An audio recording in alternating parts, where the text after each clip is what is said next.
Bienvenue sur Africa 24 pour cette nouvelle édition du Morning News. Voici les titres de l'actualité. En Afrique du Sud, le nouveau chef de l'État, Cyril Ramaphosa, a adressé son premier discours à la nation, l'occasion pour le président d'afficher sa volonté d'éradiquer la corruption, mais aussi de relancer l'emploi, notamment chez les jeunes. La police rwandaise durcit sa politique et ambitionne d'élever le niveau de professionnalisme dans ses rangs.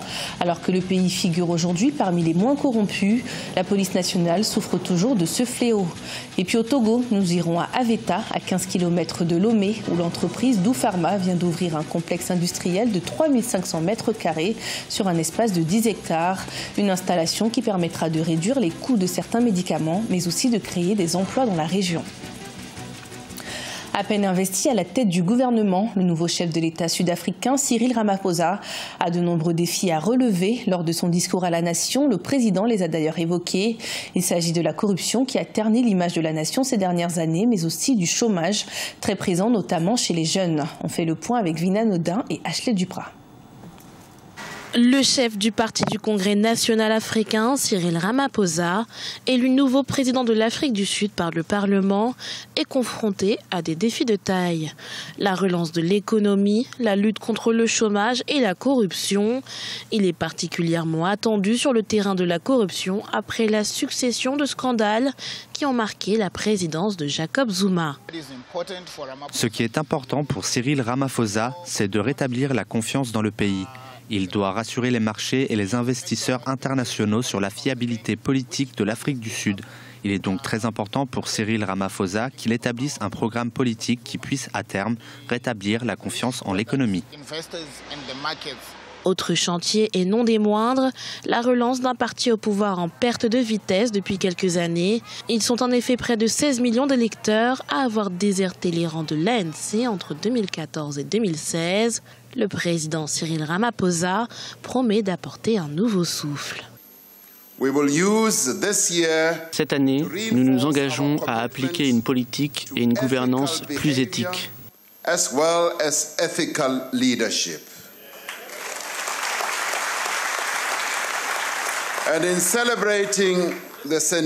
Pour célébrer les 100 ans de la naissance de Nelson Mandela, nous ne faisons pas qu'honorer le passé. Nous construisons le futur. Cyril Ramaphosa fait son grand retour sur la scène politique lors de la conférence élective de l'ANC en 2012 à Bloemfontein. L'héritier symbolique de Nelson Mandela, qui selon certains observateurs est dans une position favorable pour remporter les élections et rester président du pays en 2019, a désormais un an pour convaincre. 180 policiers licenciés par le gouvernement pour mauvaise conduite au Rwanda. Les autorités veulent ainsi assurer un haut niveau de professionnalisme au sein de l'institution publique qui est pour l'heure classée parmi les plus corrompus selon Transparency International Rwanda, alors même que le pays figure lui parmi les moins corrompus du continent. Des explications avec notre correspondant au Rwanda, Fratin Dakai Senga. Au Rwanda, 35 policiers ont été licenciés ce 14 février 2018 suite à un ordre présidentiel. Ceux-ci suivent d'autres 154 agents de police qui ont également été renvoyés par arrêté ministériel pour faute grave. En moins de 4 mois, ils sont plus de 180 policiers qui ont été disgraciés pour différents délits, notamment la corruption. Toujours, la police nationale veut que son image soit toujours sans tache. Leur image doit toujours être immaculée. Voilà pourquoi ils ne tolèrent jamais ce genre de comportement. C'est la corruption, c'est l'abus peut-être du pouvoir. Surtout, c'est la corruption. Parce que la plupart des policiers licenciés, ce sont ceux qui travaillent dans la partie police routière. Ils sont toujours en tentation de recevoir la corruption, les pots de vin. Selon le classement 2017 de Transparency International Rwanda, la police nationale est classée comme l'institution publique la plus corrompue du pays des 1000 collines. Selon les experts, le gouvernement rwandais est dans son rôle pour protéger l'image de cette institution. Et le Rwanda envoie dans les missions de l'ONU, de la paix, et la police. Le Rwanda a les policiers en Côte d'Ivoire, en Centrafrique, en Haïti, Là-bas, la police rwandaise doit servir de bon exemple. Outre le classement Transparency International, l'Office rwandais de gouvernance, dans son Citizen Report Card de 2017, a noté que 10% des Rwandais pensent que la police est le secteur où la corruption est la plus répandue. Rappelons que le Rwanda est classé 3e pays le moins corrompu en Afrique, selon le classement 2017 de Transparency International.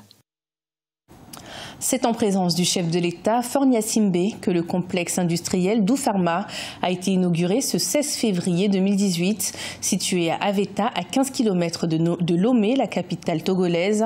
Il s'agit d'une usine de production de solutés intraveineux qui facilitera l'accès des populations à plusieurs produits de soins de santé à des coûts raisonnables. L'espace permettra également la création d'emplois dans la zone. C'est un reportage de notre correspondante au Togo, Emefa Kofi. Le complexe industriel pharmaceutique de Dofarma, inauguré ce 16 février à Aveta, une localité à 25 km de Lomé par le chef de l'État togolais. Ce complexe comporte 4 départements, la production, l'ingénierie, l'assurance qualité et le contrôle qualité. Il s'agit d'une usine spécialisée dans la fabrication des solutés intraveineux de haute qualité au Togo. Objectif, limiter la dépendance des importations et améliorer le système de santé au Togo. C'est vrai qu'avant Dofarma, il y avait deux usines, deux petites usines qui produisaient à peine 1% des besoins nationaux. Je pense qu'avec Dofarma, nous allons progresser vers une meilleure maîtrise de nos produits de santé parce que le défi que nous avons, c'est la grande dépendance de nos pays de l'importation des médicaments.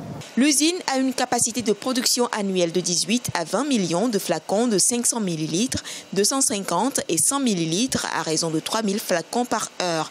L'industrie pharmaceutique ambitionne employer plus de 300 jeunes Togolais. Nous cherchons à accroître la capacité du Togo dans le domaine de contrôle de qualité pharmaceutique par la mise à disposition d'un laboratoire physico-chimique et microbiologique avec des salles blanches et une technologie de haut niveau pour les analyses, ce qui permettra la coopération avec les universités du Togo et autres laboratoires, la création de recettes additionnelles pour le Togo, l'arrivée sur le marché d'un nouvel opérateur industriel qui participe à la diversification de l'économie togolaise. L'usine de production est le résultat du partenariat public-privé et remplit les normes de l'Organisation mondiale de la santé. Les solutés sont fabriquées en une seule opération automatisée et sont destinées au marché togolais et régional. De la culture à présent, avec l'artiste érythréen Emmanuel, désormais exilé en Italie. Sourd et muet, l'artiste a traversé la Libye avant d'être évacué par le Haut-Commissariat aux réfugiés. Un parcours difficile qu'il raconte à travers ses dessins. Son portrait avec Solange Dubois. Emmanuel fait partie des 150 réfugiés évacués ce mercredi 14 février par le Haut-Commissariat des Nations Unies pour les réfugiés en partance pour Rome. Avec son cousin Anouif, ils ont fui la Libye, un pays récemment touché par une vague de scandales concernant la vente de migrants africains. Nous avons été persécutés dans notre pays, puis victimes de violences en Libye, mais nous avons survécu. Durant notre périple, nous avons appris beaucoup de choses. Nous avons tiré un enseignement de cela. Malgré les épreuves qu'ils ont traversées, Emmanuel n'a jamais lâché ses crayons. Pour cet artiste sourd et muet, dessiner l'a aidé à faire face à sa situation.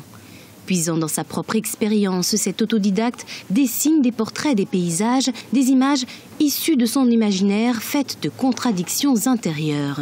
Une manière de matérialiser sa vision du monde. Il a commencé à l'âge de 7 ans. Au fur et à mesure, ses dessins se sont peu à peu améliorés. Il n'a pas pris de cours d'art. Emmanuel reste confiant sur son avenir. Il souhaite à travers ses œuvres inspirer d'autres réfugiés qui, comme lui, traversent des moments difficiles.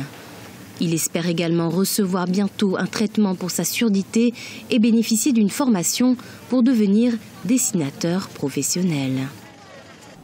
Ce journal a été préparé par l'ensemble de la rédaction. Merci de nous avoir suivis.